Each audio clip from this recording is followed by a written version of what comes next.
Hollywood actors have been playing with their identity their whole career, and they are finding out the consequences the hard way.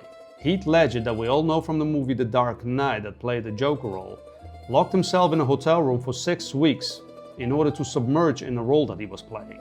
But as we all know, he never recovered from it. So what did he do in that room? And why are so many actors reporting the same thing? Method acting is a science of identity replacement. They don't play the character, they become the character.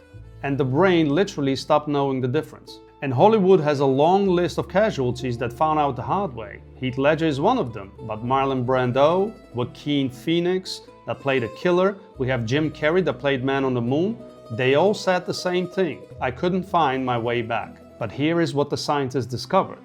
This isn't a glitch, it's a feature of your brain.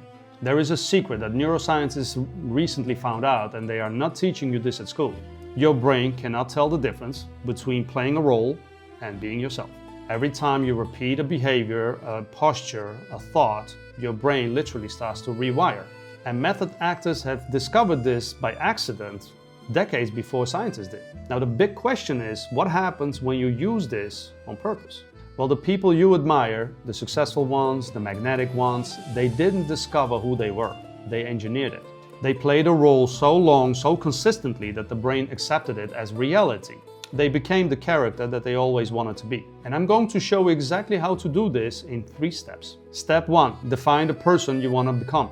Not vague goals, a complete identity. How they walk, how they talk, how they behave, what they think, what they believe. Step 2, submergence. You don't visit the character, you move in with them. Every morning, every conversation, every decision, you ask, what would this version of me do, say, and think? Step 3, repetition is the rewiring. But most people fail at this because of one thing they don't expect.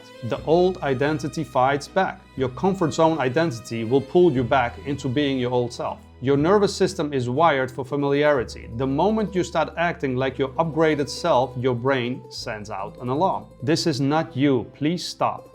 And most people listen to that alarm of the brain. The few who don't, they become who they decided to be. Now, how do you stop this alarm? You don't fight the old identity. You start asking questions until it reveals its own weaknesses. Why do I believe I cannot do this? Where did I decide that? The old self cannot defend itself under questioning, and that is where the revelation comes. This is where the rewiring happens. You can choose who you evolve into. Method actors proved it, neuroscience confirmed it, and identity engineering is the roadmap. The only question is, who will you decide to become? It's your move.